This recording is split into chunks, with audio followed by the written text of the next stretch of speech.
সুন্নার বাইরে গিয়ে যদি কোনো কিছু করা হয়, রাসূল সাল্লাল্লাহু আলাইহি সাল্লাম বলছেন, মুসলিম শরীফের হাদিস, মানে আমিলা আমালান, যে ব্যক্তি এমন আমল করলো লাইসা আলাইহি আমরুনা, যার ব্যাপারে আমাদের কোনো নির্দেশনা নেই, আল্লাহর নির্দেশনা নেই, রাসূল সাল্লাল্লাহু আলাইহি ওয়াসাল্লামের নির্দেশনা নেই, দ্বীন ইসলামের থেকে কোনো অনুমতি নেই, ফাহুয়া রদ, ওই আমল কি হবে? বাতিল হয়ে যাবে, ওই আমল বাতিল হয়ে যাবে। আপনি জানাজার সালাতে, জানাজা শেষ, তারপরে আবার সম্মিলিত মুনাজাতের জন্য যদি দাঁড়িয়ে থাকেন, দোয়া হয়ে গিয়েছে, জানাজার ভিতরে কি আছে? দোয়া আছে। কি দোয়া? আল্লাহুম্মা গফিরলি হাইয়িনা, আল্লাহ তাআলা ক্ষমা করে দেন হাইয়িনা, জীবিত যারা আছে তাদেরকে, ওয়া মাইয়িতিনা, মৃত যারা আছে তাদেরকে ক্ষমা করে দেন।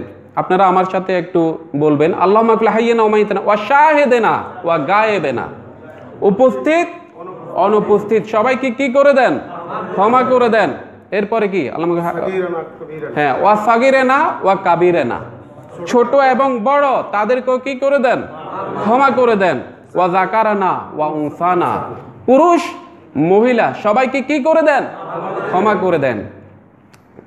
এরপরে হচ্ছে আল্লাহুম্মা মান আহইয়াইতাহু মিন্না ফাহইহি আলাল ইসলাম ওয়া মান তাওয়াফাইতাহু মিন্না ফাতাওয়াফাহু আলাল ঈমান, আল্লাহ যদি আমাকে জীবিত রাখেন ইসলামের উপরে জীবিত রাখেন, আল্লাহ যদি আমাকে মৃত্যু দেন ঈমানের সাথে আমাকে মৃত্যু দেন।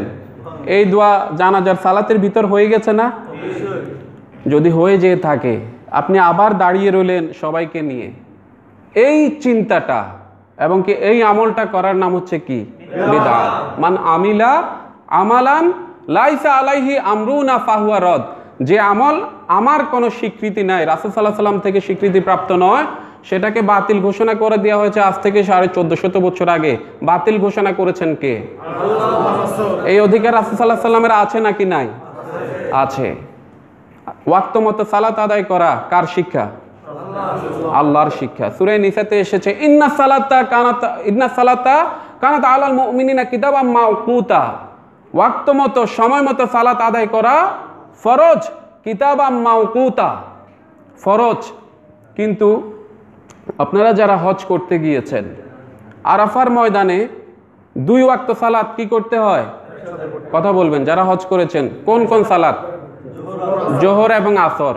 এখন কেউ যদি প্রশ্ন করেন ওয়াক্ত মতো সালাত আদায় করা তো ফরজ, জোহরের সালাত জোহরের সাথে কি করব? পড়ব, আদায় করব, তাহলে তার কি হজ আদায় হবে? কেন হবে না? কারণ রাসূল সাল্লাল্লাহু আলাইহি ওয়াসাল্লাম শিক্ষা দিয়েছেন কি 2 ওয়াক্ত সালাত আরাফার ময়দানে কি করতে হবে? একসাথে আদায় করতে হবে। এখানে কি আর আল্লাহর কোরআন কাজ করছে? কেন কাজ করছে না? মা আতাকুমুর রাসূল ফাখুযু ওয়া মা নাহাকুম আনহু ফান্তাহু, রাসূল যা দিয়েছে তা নাও, রাসূল যা নিষেধ করেছে তা করো না। মাইয়ুতি আর রাসূল ফাকাদ আতা আল্লাহ, যে ব্যক্তি রাসূল সাল্লাল্লাহু আলাইহি সাল্লামের আনুগত্য করলো সে কার আনুগত্য করলো? আল্লাহর আনুগত্য করলো। সুতরাং রাসূল সাল্লাল্লাহু আলাইহি সাল্লাম যে আমল করেন নাই, এই আমল করা যাবে না। বুঝেন না? বলি একটা, করি আমরা আরেকটা। ওই যে ভালো লাগা দিয়ে কিন্তু কি চলবে না? ইসলাম চলবে না।